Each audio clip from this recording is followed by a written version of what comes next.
Let's start it off. I still see some joining. It's a pleasure to be here with you all today. My name is Chaz Tedesco. I'm the Chief Operating Officer here at CallTools, the world's leading cloud contact center platform. Thank you all for joining us for the Future of Call Center Regulations webinar. A simple disclaimer I have for everybody: all materials discussed during this event do not constitute legal advice. Any material contained in this presentation should be validated by an attorney. And I happen to know the best in the industry. It's an honor and a privilege to be hosting this event today alongside Troutman Amin firm and with the TCPA czar himself, Eric Troutman. Eric, it's a pleasure to have you here today. Absolutely. Fun to be here. Awesome. Awesome. Well, as you guys can tell from the title of our event, we're looking into the future. We're looking at the ever-changing landscape of regulation, TCPA, and things that are going on in the industry. And Eric is extremely knowledgeable, probably one of the point people to go to for any of this information. Eric, it's a pleasure to have you, like I said earlier. And with so many changes happening in the industry, what's the best way for companies to keep up and maintain their compliance? Well, the best way to keep up is obviously to follow TCPAWorld.com, which is, of course, my website. We break down every single case, every development, every single day. TCPAWorld.com, totally free, no barriers. You don't have to sign up to get the content. You just go in there and get free information. That's the best way, obviously, to stay informed. But beyond that, you really need to have counsel. You really need to be paying attention to developments. You have to take this stuff, really seriously, because as we're going to talk about here in a second, there's a lot going on right now, and in the future, there's a lot going on kind of as we look directionally to where we're headed. Obviously you guys want to do things the right way. So stay tuned, take it seriously, pay attention, and turn to the good free resources like TCPAWorld.com when you can. Awesome. Yeah, no, we're big fans over here at CallTools. I think not all of our staff are followers, and we try and keep up with, all the developments that you guys are sharing. So definitely our go-to for all this types of news. So, I saw recently in one of your podcasts, we're seeing state-specific regulations coming about. I think more and more. And specifically, I think you were talking about Florida, where they were, beginning to put some things in place to limit contact attempts within a certain day. So I guess maybe let's start with Florida and kind of what you see happening in terms of some of these state-specific regulations that are coming about. Yeah, no, it makes a lot of sense. So when we're looking at the future of call center regulation, we obviously need to take into account the past and the present so that we can understand how to kind of guide ourselves. In the past, right, most of the regulation you'd have to be worried about as a call center was at the federal level. If the U.S. Congress was doing something, or the FTC or the FCC was doing something, you need to pay very close attention, and you still do. We'll get to that. But the states were very, pretty inactive. You'd get a couple of DOJs or an AG here or there that wants to go rogue and kind of do things their own way at the state level. But for the most part, there really wasn't very many actions brought. There wasn't really too much for you to worry about. But that's changing. And that's likely in response to the Supreme Court decision in the Facebook case, which, the popular myth, at least, is that it makes it so that auto dialers are a very thin definition or very narrow definition. And whether that's true or not, what we can talk about. But the state legislatures thought it was true.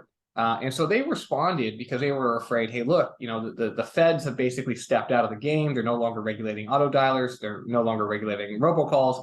Not true, but that was a perception. And so the states wanted to step in. And as a result, there's been a series of brand new laws that have come out. One of them was, of course, in Florida. Ironically, the Florida bill, this is how fast things move, right? Came out, expanded the reach of the statute, and then within a year, the legislature was like, "Whoa, this is too much. Too many lawsuits are being filed." So then they went and constricted it again.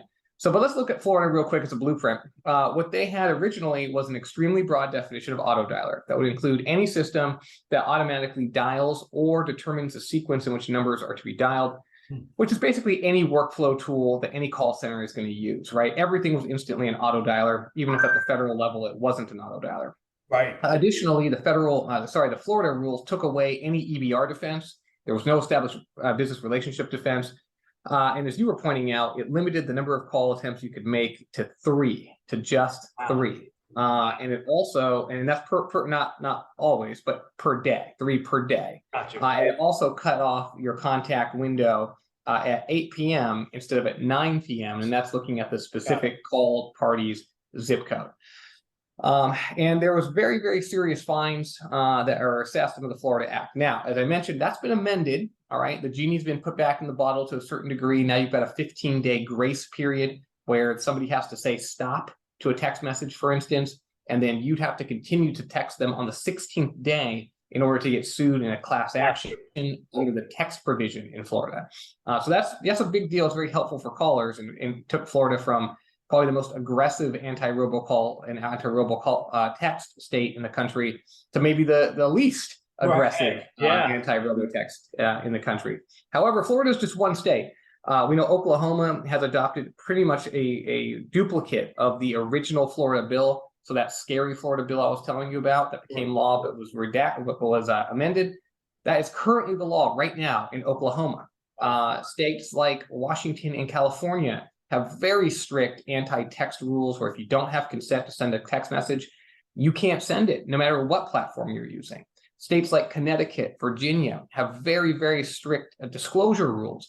So you have to provide the first and last name of the agent that's contacting you, including when you're sending a text message. And New York and New Jersey also have some really interesting disclosure rules regarding what you have to say, when you have to invite a consumer to make use of your DNC list, and what even some magic language that has to be in your scripting. So a lot going on now at the state level. Again, 2-3 years ago, you never would have seen this, right? So that's the present. So when we look into the future, I think it is fair to assume that there's going to be a continued rollout, proliferation of these state level regulations. Again, it's very challenging to know exactly what state is going to adopt what paradigm, but we can imagine these are going to start falling into buckets, right? The Florida, Oklahoma type rule, I think we can expect to see that one rear its ugly head again elsewhere. And the disclosure rules that we're talking about in Connecticut and Virginia, we can expect those to be duplicated. And even the anti-text complete ban on non-consented text that we see in in Washington and California, we can expect that to take, maybe spread some as well. So when you start looking into the future, you have to be thinking, all right, obviously I need a technology platform solution that can help me, make sure my cadences are correct. I'm not calling more than I can. I'm obeying all the various limits that have to be obeyed. Maybe there's some scripting that a platform can assist me with in certain states where disclosures are required, because we're going to see more of this, not less of this. And obviously you want to pay attention by following TCPAWorld.com, but you also want and now I'm saying Chaz and CallTools to be paying attention and integrating whatever rules they can. I know you guys do this. You're very on top of it, which is why I'm happy to be on this program. Integrate whatever rules you can and build them into the platform to take the heavy lifting off of the user of the platform, and the platform user can use this and safely assume that the Florida rule or the Oklahoma rule is not going to be violated, as an example. So that's the first thing we should talk about. We have just covered it now, is that state level regulations are going to continue to proliferate. Sure. And in terms of these, it's so interesting to see the landscape changing. Personally, I've been in the industry for, oh my God, maybe like 10 years now, a decade, right? And just seeing what it was when I first got started, had no idea. I mean, I was so naive. I was thinking back, when I was first creating a call center, I'm like, people still answer the phone, and then to come this far along and be in the industry for this long, it's just crazy to see just in that span how wildly different things are looking, right? So I think the state specific topic is really interesting. And thank you for covering it. You covered it incredibly here. How do you see it holding up, when there are these certain state specific cases? And then you just said in Florida, they redacted a lot of what they put out there. So they're not only pushing these things out extremely quickly, but it seems like they're also redacting or changing them. So how do you see things holding up within these states? Yeah, no, I think that's fair. I think we're going to see this kind of the trend of, everyone's trying to level set right now. We're in a historic time when it comes to telecom law in this country. And it's true at the federal level, which we're going to talk about here in a second as well. But the state level, that's plainly what's going on, right? Like imagine that you've never taken a shower before and you turn the shower handle and it's blazing hot and you're like, oh my God, right? Well, I mean, look, obviously we've all taken showers, so we know how these things work. But the legislatures in these states, they've never done this before. They don't know how it works, right? So they just turn the handle and in Florida, they turn it to 1 billion degrees, right? And they're like, whoa, this is way too hot. Right. So now they're going to turn it down and maybe it'll be a little too cold. And the various states are going to be kind of doing the same thing. They're going to be turning that handle. They're going to try to find that right temperature. And it's going to take a while. I mean, that's just the bottom line. It's going to take a while. And these states are going to have to figure things out for themselves. And unfortunately, all of us in the call center world, right? All of us in TCPA world, as we like to say, I mean, we're going to be getting jerked around. We're going to be getting the boiling hot water. We're going to be getting the freezing cold water. We're going to be getting sometimes, you can't even tell what temperature the water is because it's not even clear. You're not even able to get in. It's running down the tube. You can't even tell because it's impossible to know what the standards even are. And to me, that's the most dangerous thing, right? I mean, you tell me you can only call 3 times in 24 hours. That sounds like a stupid policy, but at least it's a clear policy, right? At least you know what the rule is, right?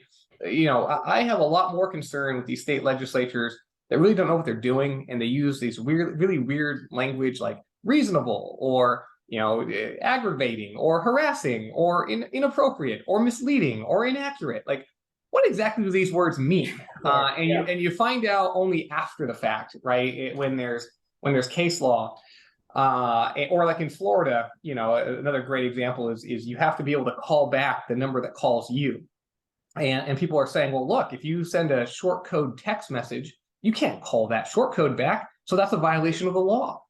Now that sounds ridiculous, but if you read the statute, they might be right. Right? And we're not going to know. And for the record, they're not right. It's a terrible argument. But my point is, it's a straight-faced argument, and the courts have to weigh in on a lot of these terms in order to give kind of the guidance that people need. So you're right. Things are moving incredibly quickly. They're moving quickly at the legislative level. Understand they're going to continue to move quickly at the decisional, that means the case law level, right? As judges weigh in and rule on what these things mean. And everyone's trying to figure this out for the first time. And that's obviously a recipe for a lot of challenge, if not a recipe for disaster. Sure. Yeah, I mean, I think it's very interesting too. Like you said, keeping up with it in the education is important. Having a solution that has the features to help making, controlling these different ever-changing rules and regulations is super important, like we do here at CallTools. But it's very, like you said, concerning that things are changing so fast, that you might blink, and if you're not paying attention for a week, 2 weeks, something went into a bill, got passed, something changed in the state that you're operating in. Now you've got a letter, and you're having to, move forward with something that has happened, that just was recently put into place. And at what point does plausible deniability take effect? That it doesn't, right? I mean, there's really no way for you to say, oh, I didn't know this was happening, therefore, I didn't do it. I didn't know. You didn't tell me the rules. So I think it's very concerning.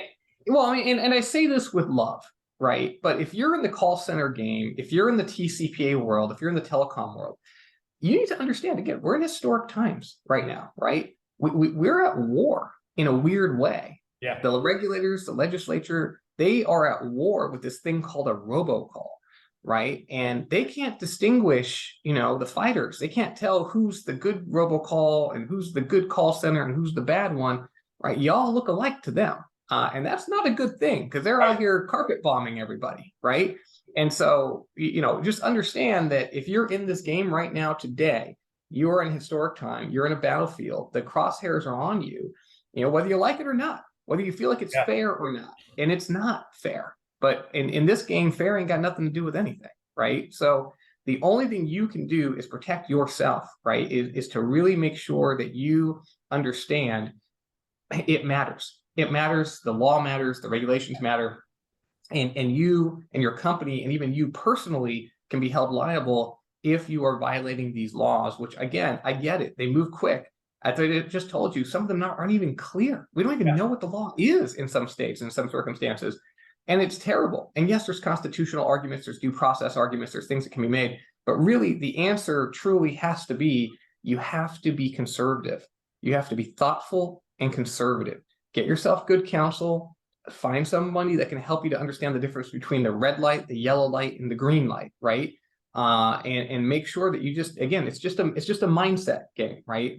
What I find with people is once they wrap their head around the fact that they are in a highly regulated industry, that they are being looked at and scrutinized, but that they can survive. You can survive in this industry if you take this stuff seriously. I feel like it really helps people to be able to engage with the compliance process and do things the right way.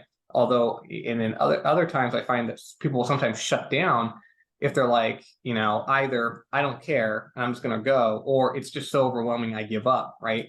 Neither one of those mindsets is good, right? The right mindset is, the healthy mindset is, this is a heavy regulated game. There's a lot of money to be made here, right? But there's challenges, there's difficulties, and I'm going to have the right mindset. I'm going to try to do it the right way, follow the law, and then you can still be successful even in this very tough marketing environment. Sure. I have one question here from the chat, and thank you all for being here. Feel free to enter our chat at any point. We'll probably have some time at the very end to really address some crowd questions. But I think this was a good one that came in from Troy. He said, did you say Washington, California, Virginia, and Connecticut require consent to text? How about to call? Is it different than in the other 6 or so wireless no-call states? So I think this goes back to what you were saying a little bit previously. Yeah, so in Washington and in California, those 2 states specifically, it is literally illegal to send a text message using any platform for any commercial purpose unless you have consent. That is not the case in any other state that I'm aware of. However, again, can't give you comprehensive legal advice on a webinar, guys. If you need help with these things specifically, and you probably do, you should reach out to us, right? Troutman Amin LLP, Pooja Amin, and our paralegal Angelica have a tremendous number of resources to help you on a state-by-state basis. But yes, these are all different, Troy. There are no-fly zones, so to speak. No outbounding for folks, particularly on D&C lists. There is no, to my knowledge, state that prohibits any outbound calling to a number that's not on the D&C list, unless you're using certain technology. But California and Washington are unique because they do, in fact, ban text messaging for commercial purposes without consent. It's a very strange thing. But again, there are 50 states and 49 of them, not Iowa. All the rest of the states other than Iowa have some form of an enactment here. And so you need to be aware of these things. No question about it. Sure. And I think, in regards to the text messaging and SMS space, I know that one's gotten really, stringent through the last couple of years. Again, now we're talking state specific. So my questions kind of have to be a little bit, floating around, but I know that a lot of the states now are requiring a double opt-in for the SMS, meaning that they have the proper language, right? This is my understanding. Maybe correct me if I'm going in the wrong direction. They have to opt in with the proper language through the proper channels, then receive the initial text message, and then reply back, yes, I further give you permission to now text me. I'm not aware of any state that is. I'm not aware of any state that has required MFA of that sort. However, I am aware that the CTIA guidelines and best practices require that secondary opt-in for all marketing campaigns. Now, that's not the law. And truthfully, I've had about enough of the CTIA and the wireless carriers trying to dictate how things are done in this country. But that's a topic for another day. But that is actually a topic for this day as well, because the future of call centers, as we look at it, the regulations, are not just regulations at the state or federal level, or even at the local level, by governmental officials, but also by the carriers themselves who, either lawfully or in all likelihood unlawfully have taken the power to both label and ultimately block your communications with your customers. Now, I have a very serious problem with this from a constitutional standpoint, but regardless, this is what's happening right now. And so even if you can comply with the law, which as we've talked about is quite the challenge, and we're only talking about the state level, we haven't gotten to the federal yet, buckle up for that one. Even if you can comply with the law, you still have to deal with the carriers now who decide, oh, you're perfectly lawful, perfectly consented, perfectly properly sent communication. I'm just going to go ahead and block that. And, again, I think there's remedies there. I think, somebody ought to be suing these guys, and I'm looking forward to the opportunity to bring these lawsuits. But that is just something to keep in mind. I think, and this is just me looking at my crystal ball. In the regulatory landscape, I'm expecting more regulation. In the carrier landscape, I'd like to think we've reached the zenith of the carrier's bad behavior, I'd like to think that there won't be more extreme blocking and labeling than we see today. I'd like to think that this is it. This is the highest blocking regime we're ever going to see. Knock on wood, I'm right. We'll see. Yeah. But I'm expecting litigation any day, truthfully. And once the carriers start getting sued, I think they're going to knock it off. That's my view. Yeah, this is something that, I've seen as a huge topic, at trade shows with people I've spoken with in the industry about the calls being blocked. And, on an extreme level, my example has always been, you have certain people that are, calling, maybe they're using their cell phone to make phone calls to their customers, and they use their cell phone very heavily. I've seen in the past where cell phone calls get blocked, so a personal cell phone doesn't go through. And I'm just wondering at what point, like I said, if you're opting in, and this is my personal standpoint, on your phone to say, listen, I want to turn on advanced blocking and stop, any type of calls from coming in, you're opting in as the consumer. But, the fact that it's happening on the carrier level and you may never even receive that phone call or know it was placed to you, I think that's what you're kind of touching on here, is that I think that's at an extreme. Yeah, I completely agree. I mean, when a consumer decides that they don't want to hear from anyone that's not on their contact list, cool, right? That's their decision, and they're going to miss certain messages that they probably would have wanted, but they've made that call, and that's fine, right? Personal accountability. We make these choices. That's okay. When the carriers, however, are on a default basis deciding that they know best what you want to hear and what you are going to hear, man, that is censorship, and that is a very dangerous thing. And technically, under the First Amendment, it's what's called a licensing scheme for a prior restraint on speech. Highly illegal. We don't allow that sort of thing in this country, and yet we are, right? Because again, we're at war, right? And when you're at war, you suspend certain civil liberties, and right now, the right to communicate, that First Amendment privilege that we all enjoy, we think, is definitely being whittled away at by the courts. I would love to see, some action. Like I said, I think we're going to see, some pretty good pushback here. But you're right. I mean, even we had Alex Felici, who is the CEO of Umail, very, very big app, call blocking app, was on our podcast, the Deserve to Win podcast, which you can find on Spotify and on YouTube. Go check it out. When he was on the Deserve to Win podcast, he was saying even his phone, the CEO of Umail, right, was getting labeled by the carriers because there were some high frequency calls that he was making, and they thought his personal cell phone was therefore spam. That's craziness. I mean, that's just nuts that this is the way we're living right now, but that's the state of affairs. Have there been, in that landscape, like you said, you're waiting on the lawsuits to come in or something to happen there? Has there been anything yet in regards to the carrier activity, or is it kind of like uncharted territory at this point? No, none have been filed yet. I think, the truth is, very few businesses want to stick their neck out. I mean, they figure, if 50% of my stuff is getting blocked, but 50% of my stuff is getting through, well, it's better to get 50% than zero. And if I sue them, I'm going to get zero, right? And so nobody wants to take that step forward to be the leader that we need right now to test these things. But it's possible that we do it on behalf of REACH, which of course is the Responsible Enterprises Against Consumer Harassment, that very important trade organization that helps the compliant actors in the lead generation and marketing industry to get together, share information, protect each other, and then advocate to the FCC and Congress. It's possible that REACH brings a claim against the carriers on behalf of its members. We haven't gotten there yet, but that's also possible. Sure. And as that progresses, this is a really, one that our clients and people we speak with bring up all the time, because they're feeling it, right?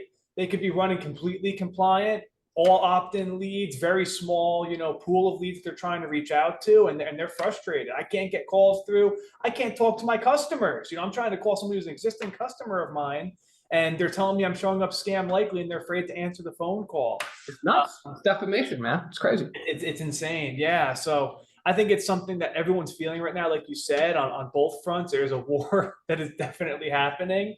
And I think that everyone's fighting to see what is going to change. And what do you see as a good, when we do finally go down that path and the carriers get held accountable, where do you think the happy medium might lie in terms of, what is getting blocked, what's not getting blocked? Should they not block anything? I mean, some people have a theory that on either extreme, listen, the carrier shouldn't determine any call that goes through. They should let it go through. And then if the customer chooses, like we were speaking about earlier, to stop certain things or opt into certain technology that belongs to their phone, maybe that's where it needs to be. But where do you think the happy medium is going to come to? Well, remember, for 80 years in this nation, the carriers were common carriers. They had no right to block. They had no right to throttle. If you want to pick up the phone to call your mom, they don't question that. They would have to go through. If you were a mob boss that wanted to call in a hit in New Jersey or something, right? The call went through. There was never, ever, ever an opportunity, and the carriers knew that they were not allowed to block anything. That's the law. Communications Act says that. It wasn't until 2015 that the FCC started giving the carriers the right to block, first on an opt-in basis. And then in 2018, they tried this thing called default call blocking. And then in subsequent orders, not only did the FCC say, yes, you can do it, they started saying you must do it. And now we live in a world where the carriers are terrified, because if they allow unlawful traffic onto their network, they could be shut down by the FCC. And that's something to keep in mind, is that the carriers are under tremendous pressure, right? They're not just doing this for the fun of it, although I think they do also do it for the fun of it. They're doing it because the FCC has put a lot of pressure on them. So where do I see it landing? Look, I think that using a private backstop of the carriers to stop illegal scam calls is valuable. I am not an advocate of going all the way back to the old days where it was common carriers. I'm an advocate of empowering the private sector to be a backstop to protect consumers and to back up the regulatory effort. But there needs to be clear standards. Currently, the standard is you can label whatever the hell you want, and you can block anything that you reasonably believe will be unwanted, not illegal, unwanted by network users. That's crazy. That's way too much discretion. There is absolutely no standard there. And as you can tell, the carriers are abusing this because, again, think about the incentive. Think about the incentive, right? If they don't block enough, they might get shut down. If they block too much, no one's suing them. So who cares, right? Now, again, they either start getting sued so that now there's a second piece of that equation. Currently, there's only one piece of the equation, which is fear of the FCC. There's nothing over here. Once they start getting sued, then there'll be fear on both sides. And I think we'll get to a middle point. Sure. Where I'd like that middle point to be, it's very straightforward. You can block illegal calls. That's it. Not unwanted calls, illegal calls. And I support that, right? If you're a scammer, if you're an IRS guy, or even if you're a cold caller that just wants to put 100,000 numbers on the DNC list onto a dialer and fire away, or RVM campaign, like, sorry, dude, get out of the network. And the carrier should be, and I would applaud their efforts to stop those kinds of calls. But, they're just deciding that they're going to stop, really, truly consented legal calls just because their analytics say, too many short duration calls or they called too many times from this DID today and we don't like it. It's not acceptable. It's not acceptable. Sure. Yeah, it's definitely something we see, a lot of clients, people, businesses dealing with right now.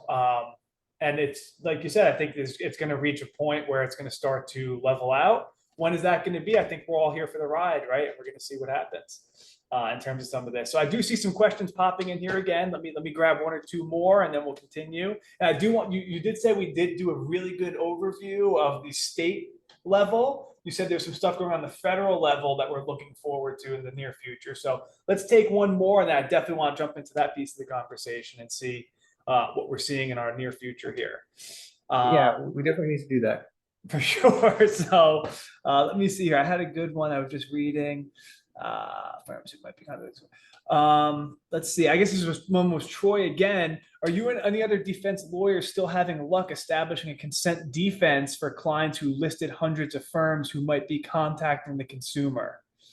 Does CallTools plan to add human selection feature? Let's hold this one to the end, Troy. I'm not sure I'm fully understanding that one, but let's jump in. Let's jump into the federal piece. Yep. I'm happy to answer those questions as well. So at the federal level, there's a couple things going on. First, Congress is likely to hold, this is breaking news, right? I have not discussed this publicly. Congress is likely to hold a robocall hearing this month or by the end of October. And there is momentum, I am told, for yet another potential amendment to the TCPA. This one might be favorable to defendants to some degree.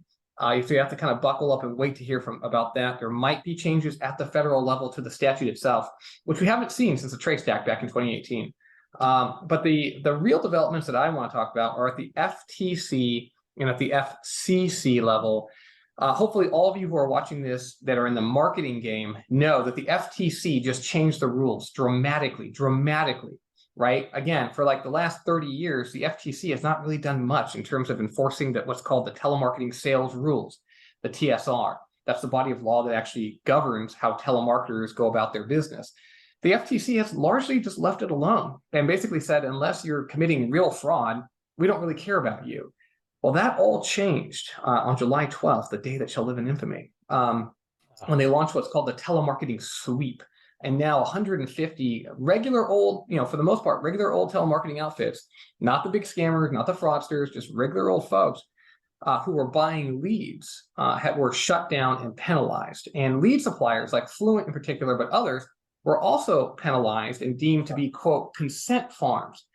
Folks that were just using dirty tricks and dark patterns to get consumers to give consent that they didn't really understand what they were doing, that they were basically tricked into doing it, that they didn't understand all the different verticals that might be calling them, for how long they might be being called, and who were being tricked into providing their consent with fake incentives, like you'll get a $100 gift card that they could never really get, right?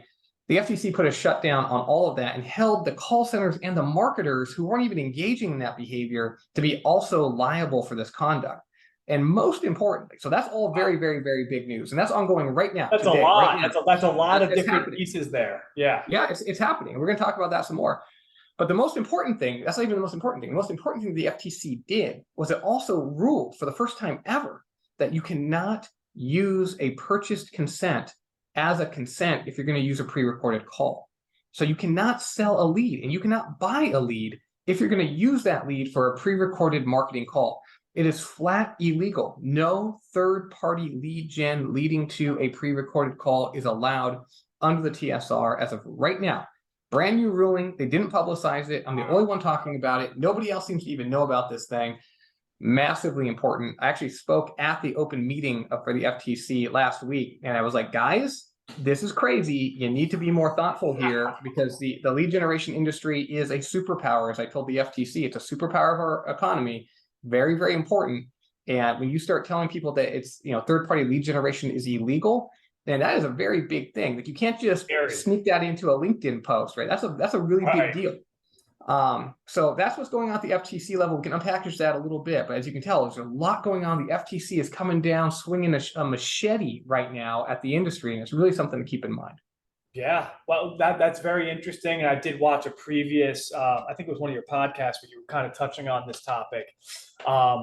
Crazy, seeing how they determine. So again, call me naive. I just thought pre-recorded voicemail was already something that, or pre-recorded messaging was already something that was illegal at large. So I'm learning something new today that. Well, it's regulated, meaning you can't use it without consent. But what the FTC just said is, but you can't even use it with consent. Wow. Right? Even if you have consent, but that consent you bought from someone else, it was transferred to you as a third-party consent, then you can't use pre-recorded calls. Example, let's say you are Wells Fargo, right? If the consumer goes on to wellsfargo.com and fills out a form, yes, you can use a pre-recorded call. If Wells Fargo buys a lead from LendingTree, now Wells Fargo cannot use a pre-recorded call, even if Wells Fargo was right there on the list, five lenders, Wells Fargo is one of them. Consumer wants to hear from Wells Fargo can pick up the phone and call manually or use an auto dialer, but they cannot use a pre-recorded call currently under the TSR. Now that's going to change under something called the FCC NPRM potentially, right? So again, all we're talking about right now is the FTC, that's the Federal Trade Commission, and the telemarketing sales rules, right? And that is, as I just told you, governs pre-recorded marketing calls, and that's it. So fairly low impact because that's just one channel, right? FCC, Federal Communications Commission, as the name implies, has the authority over all communications, not just pre-recorded calls. It's looking at something in what's called a notice of proposed rulemaking proceeding, where it's going to decide, is it going to apply the same rule that the FTC just adopted, but apply it to pre-recorded calls, artificial voice calls, auto-dialed calls, and importantly, to every call to a number on the DNC list. If the FCC holds that you cannot buy a record of consent to use any of those technologies or contact anybody on the DNC list, you are now going to be losing at least 50%, right, of the people that you could otherwise have reached out to by buying this record of consent. Sure. Now you cannot. So again, depending on how the FCC lands, and there's different possibilities here. We're talking about the future, so we're talking about some different possibilities. But in the worst case scenario, again, going to the Wells Fargo example, again, if a consumer goes onto wellsfargo.com, that's still okay. You can still make outbound calls. If, however, Wells Fargo buys that lead from LendingTree, they can't use a pre-recorded voice. They can't use an artificial voice. They can't use an auto dialer. And most importantly, if that number is on the national DNC list, they cannot call it, even if LendingTree has sold them the lead and Wells Fargo's name was on the disclosure. This is a big deal, everybody. I mean, if you really understand what's being said here, this changes the landscape of a tremendous amount of industries. I mean, almost every industry, I think, is going to be impacted. Yeah, it's massive, massive. Yeah. Absolutely crazy. Yeah. Wow. Well, let's see how this progresses. When did you say that hearing was for the FCC? So the FCC does not have a hearing. It's called an MPRM. The FCC will rule when it rules. Now, I will tell you that we are in the hot middle of the lobbying season right now. Reach, again, Responsible Enterprises Against Consumer Harassment, is taking the lead on behalf of the whole industry right now. We're in there. I just spoke with Commissioner Starks' office yesterday. I spoke with Commissioner Carr's office last week. We're speaking with the entire bureau that does the Consumer and Governmental Affairs Bureau that writes the rulings next week. We are pushing as hard as we can. I'm the president of Reach. We're pushing as hard as we can to try to save the industry, to get the commissioners to understand that, yes, there are abuses in the lead generation industry, and it's been terrible, and it's failed to self-regulate, and it's brought this upon itself, by the way. Like, part of me thinks if the industry gets shut down, I'm just gonna be like, look, y'all had your chance and you didn't get it done. But I'm here to try to save this industry because I've met a lot of people here. I believe there's really good people in this industry. And most importantly, I really do believe that the lead generation industry is good for the consumer and good for the American economy. And because I believe those things, I'm in there telling the commission, hey, look, I know that there's bad actors. I know that they've screwed up. I know that there's abuses, but don't shut the whole thing down. There's good people here. Sure. It's like the old story. As with any industry, right? I mean, there's always going to be, the people who are doing things perfectly well, great, everything's good in the middle, and then the people that are blatantly, doing malpractice, right? So yeah, and that's where we find ourselves. And unlike many industries, though, I mean, the FCC and the FTC and the government, in my opinion, have also failed. So I've thrown shade on the lead generation industry for failing to regulate itself. But I'm going to throw shade on the government as well, because they've actually also failed to regulate. They haven't really given any standards to this industry. And with that being the case, no surprise, the industry is engaging in race to the bottom tactics, right? They see, well, my competitor's doing X, so I'm going to do X minus 1. And then they see, oh, he's doing X minus 1, so I'm going to do X minus 2. And they just keep, lowering their standards to try to get market share, try to trick consumers, try to, drive volume, which is where money comes from in this industry. And as a result, you get what you have right now, which is just people running amok. So, my pitch to the commission is, yeah, they're running amok. They're like kids that got loose in the kitchen. But when that happens, like, you don't chop off their arms and legs because they stole the cookies. You move the cookie jar, right? Like, you have to be thoughtful about the response here. And so, right now, there's tremendous pressure on the FCC from groups like the NCLC, Public Knowledge, 12 Democratic senators of the United States of America, and 28 AGs have all come to the FCC and said, you should align with the FTC and shut down all lead sales right now. And against that pretty big army, you basically got Eric Troutman in there. There's a couple other people, but it's basically me against the world right now saying, guys, hang on. Let's For the record, there's no one else I'd rather have on this side, talking some sense. So we're in great hands here, everybody. We're in hands of greatness. I do. The czar fights for you, and but help us, right? Like, help us. Join Reach. Go to reachmbc.com. That's MBC is Mutual Benefit Corporation. See how you can join the fight. We're not asking for money. We're asking for time and commitment and amplification of our message, right? We're asking for a commitment that people are going to be good actors, abide by high standards, that they want to live in a sustainable ecosystem in the future where they don't trick consumers. They're not selling fake leads. We're only getting nice, transparent leads.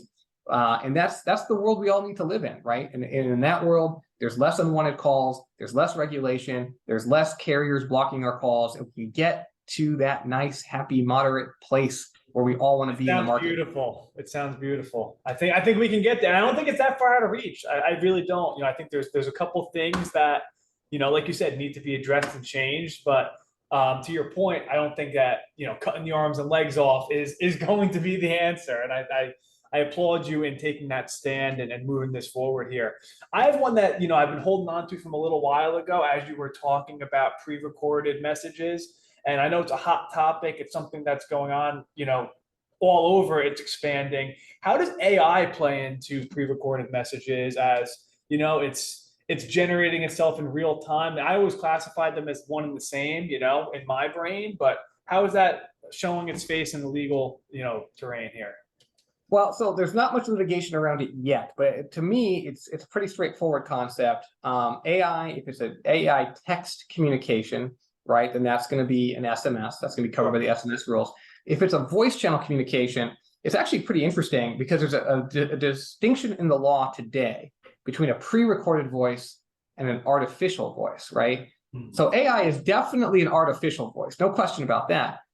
The question is it pre-recorded in the true sense of the word? Now, for some less sophisticated kind of waterfall prompt, you know, your standard machine learning applications, it probably is just a pre-recorded, it's just basically a more sophisticated avatar kind of scenario.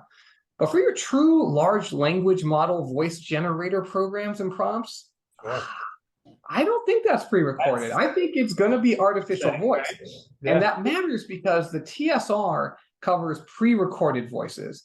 It does not cover artificial voices, which is very fascinating.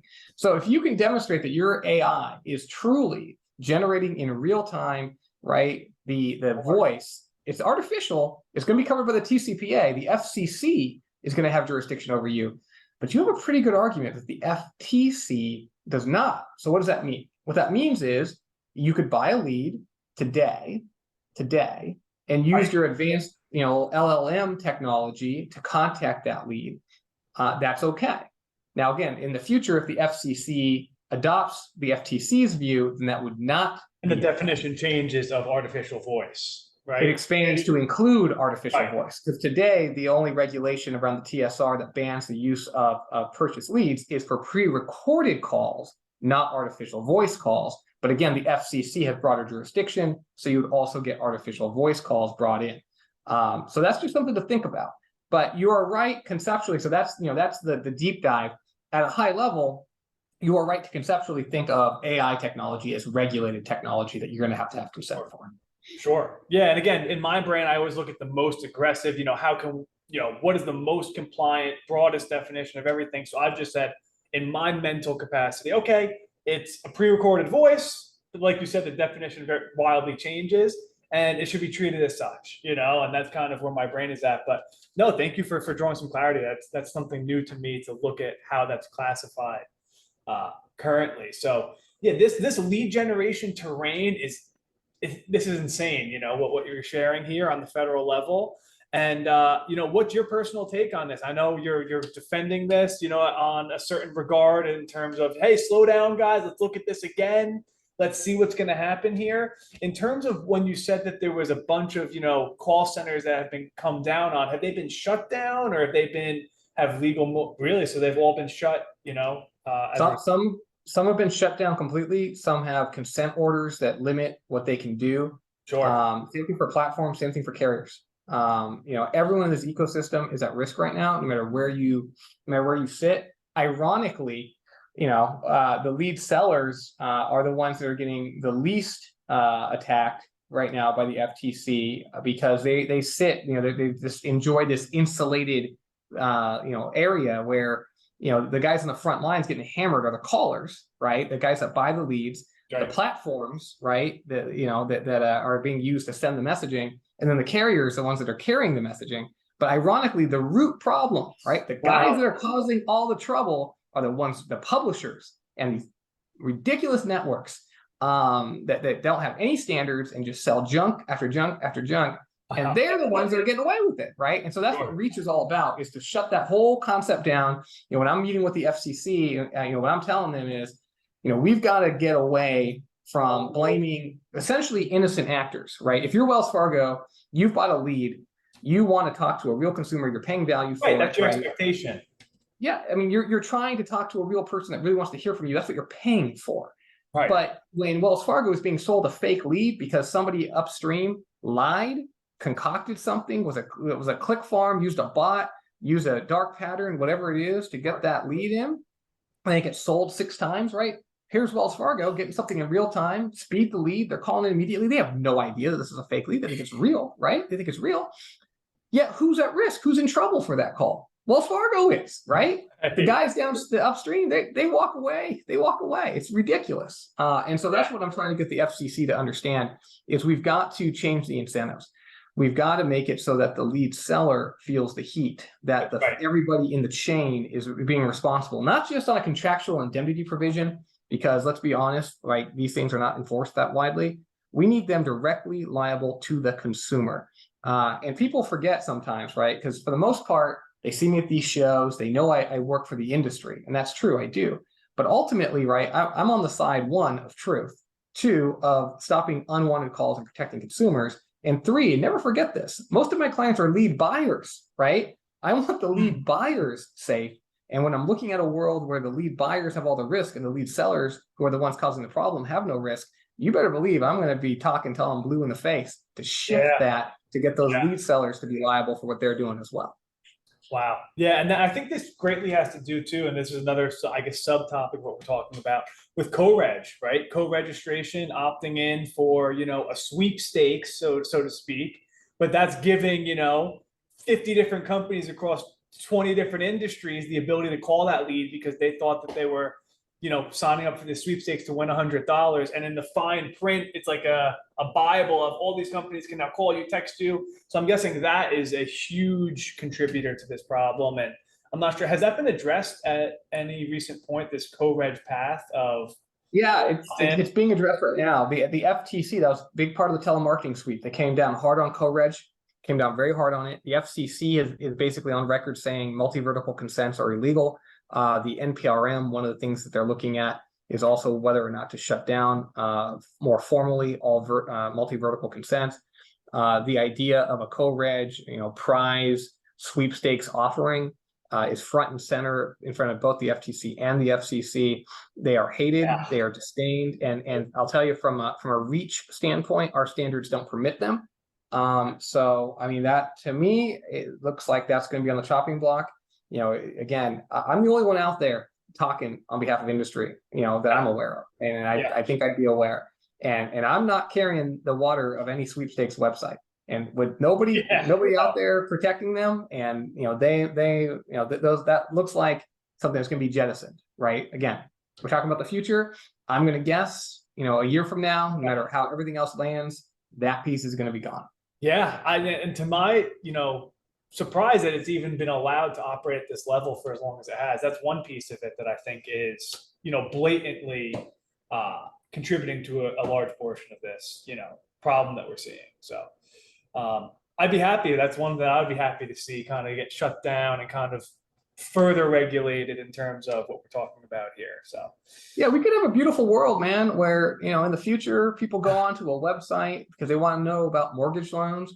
Sure. And they get connected with people that just call them about mortgage loans. It's just a couple of people, and that's all they get. And they only hear from a couple of companies that they want to hear from. Sure. And then they go to an insurance website and they only get calls regarding insurance website. Like, that's the future. I mean, that should have been what it was the whole time. I mean, it's just common sense, But again, people want to engage in bad conduct, and when that happens, it's going to bring the regulators to the door. And ultimately, let's be honest, a lot of this is companies want to go public. And once you go public, what do you have to do? You have to grow, right?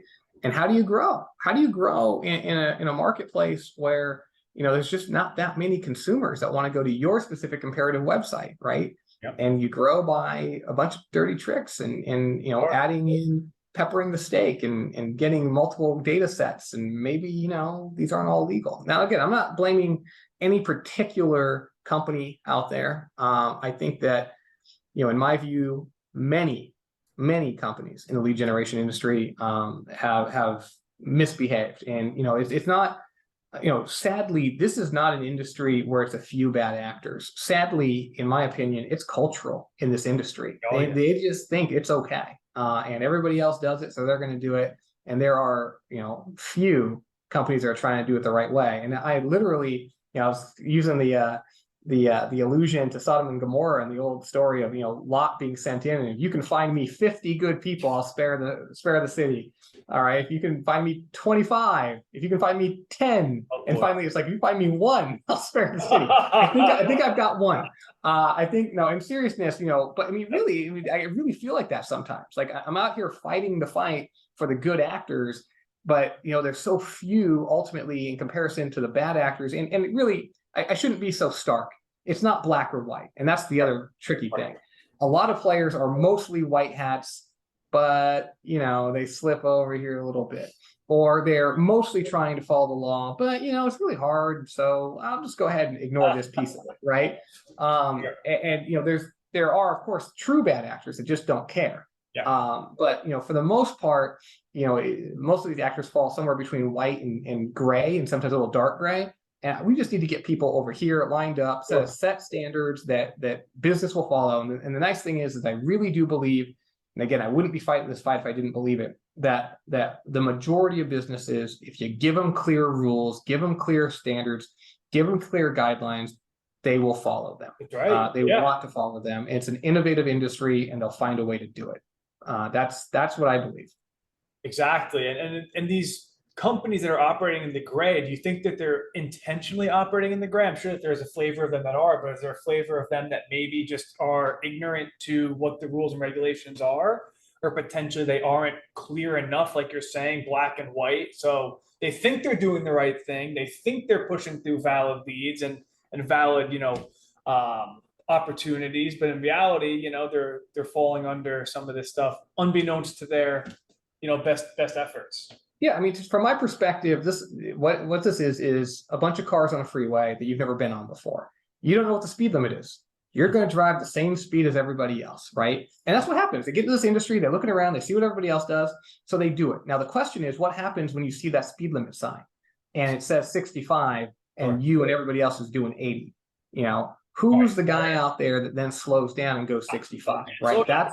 That's what we're talking about right now, right? Yep. And, again, when I chastised the government earlier, what I was saying is they've never put up a speed limit sign, right? They've never said how many times you can sell a lead, or how many people can be on a form, or how small the font can be, or how big it has to be. Sure. They've never put up the sign that said, here's the speed limit, right? So I'm not going to be mad at people in the industry when they're all trying to go faster than everybody else. Like that's entrepreneurship. That's the American commercial spirit. So I'm not mad at them.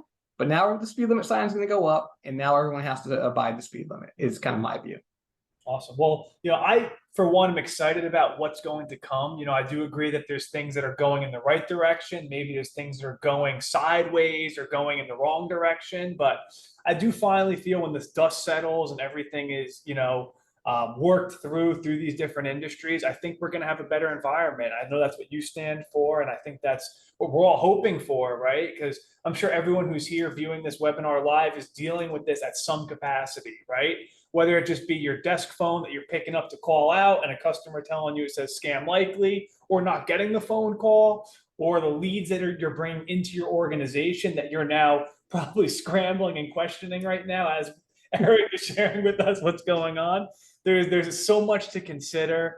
There's so much to look at. There's so many unanswered questions still. I think that, the regulatory agencies are, learning at some capacity as they go, as we all kind of move this forward. So, Eric, if it's right with you, we have about 6 minutes left here. If you want to just take some questions out of the chat, and then we can wrap it up. So, yeah, I want to come back to you, Troy. I kind of botched your question earlier. So if you're still with us and want to clarify it for me, I would like to bring that back up. You said here, and Eric, follow me as I read this one out here. Are you and other defense lawyers still having luck establishing a consent defense for clients who listed hundreds of firms who might be contacting the consumer? Yeah, so what that question is the FCC came out recently in an order against a carrier and basically said, if you've got 5,000 names on a list, we're not going to enforce that. That list is consent for nobody. Now, that was a very unique situation, though, where it was a multi-vertical consent form, and the company was making calls regarding student loans, and the consent had to do with Medicare. Okay, Got it. it was garbage, and the FCC is like, "Get out of here! We're not going to allow you to do that." I believe that in the current legal landscape, now this could change with the NPRM. In the current legal landscape, there is no presumptive limit on the number of partners you can have if they are all within one vertical, and you got an and you limit the number of times that you can sell that lead, right? And you tell the consumer. The classic example would be LendingTree. LendingTree says, we're going to share your information with up to 5 lenders. Now, their list of lenders might be every lender in America. It might be 5,000, right? But that's not a bad thing. That's actually a good thing, because if you think about it, if you're being connected with the best of 5,000 that can meet your needs, that's better for you as a consumer than being connected with the best of 10, right? Presumably, some of that 4,990 you didn't get is going to be better, right? So you want that. Now, that's to be distinguished, obviously, from a situation where you go onto a co-reg site and you're like, I want that Walmart gift card. And in exchange for that, now you are getting consent to be called by 5,000 different companies on 5,000 different topics, and your lead gets sold 5,000 times, right? That is a very, very different scenario. And I think holistically looking at those two scenarios, the courts and the regulators are pretty smart and know the difference between those two things. Sure. Thank you for that one, Troy. And then, Troy, you did bring in here, does CallTools plan to add human selection feature? And I think this is something, Eric, you were recently covering, and that was in regards to having a human select the order or the sequence in which records are dialed. You nailed it. Yeah, so I was recently, like I said, we keep up with what you're talking about out there, and we have an open system here, so we have the ability to integrate and play with different technologies. So it is something we've been considering, and actually one of the first times I was introduced to that concept was through Eric, and I forget the name of the gentleman you brought on, but he was describing his technology that he's developing to have this as a part of outbound dialing campaigns. So yeah, definitely something we are starting to look at, and due to the nature of our platform, it shouldn't be a hard thing for us to adopt in the future. As we continue here, I have another one here from James. Speaking of state laws, can California resident called by a Florida marketer bring suit underneath both TCPA and FTSA? Yes. Yes. So that's a direct yes answer for you there, James. And then I have 2 anonymous questions. So people came to do questions and answers here. So this is great. Speaking FTSA, can a California resident call by, actually, it's the same question in here again. Oh, here we go. I don't mean TCPA World was claiming, you know what? Let's move. That was the same question. So thank you, James. I don't know why it showed up James gave it 3 times on the other side right. over there, but I'm sorry for exposing you if you did want to be anonymous. So I do apologize. I'm just reading through the chat log here. So yeah, we've got about a minute left, and anyone has one burning question, something we inspired in you that we didn't answer during this webinar here, we'd love to hear it. Otherwise, I think we're pretty much ready to wrap it up. Any final comments as we see if anybody else jumps in here, Eric, that you want to leave everyone here with today? No, I mean, I just want to leave everyone with the message of hope, right? People get very down when they hear these things because things are moving very quickly. And as I told you, it's true, right? The regulators in the states are coming down hard on robocallers, and no one cares to spend 30 seconds to think about the difference between a scam robocall, a spam robocall, and then outbound calls made, at high frequency by a call center to consenting consumers, right? And that's very frustrating, and I get that. But the point is that there are regulations out there. You do need to comply with them. You need to take it seriously, and you can, right? And that's ultimately the message. Like, it can be done. I know it sounds overwhelming, it sounds hopeless, but trust me, Pooja and I, right? Like, this is what we do all day long, is we help companies to comply with these laws. And our clients, knock on wood, right? You don't see them in the spotlight, right? So it is possible to comply with these laws. It is hard. It is not easy. And unfortunately, there is a cost component to it. I wish we were cheaper than we are, but we're not. So I get it. And there's other lawyers. It's not just us. But you can't hide your head in the sand here. There is the ability to comply. Believe it. take it seriously, understand you have to do it, and go out there and get yourself some good counsel, and obviously get good information from tcpaworld.com, and rely on good vendors like CallTools. Awesome. Thank you so much. And Eric, if somebody wanted to reach out to you, or Pooja, or anybody at Troutman Amin firm, what would be the best, way to reach out to you guys? I'm so easy to find. You can just Google TCPA czar. You can go to tcpaworld.com. You can Google Queenie TCPA. You can go to troutmanamin.com, but no one knows how to spell that. So lots of ways. Very easy to find me.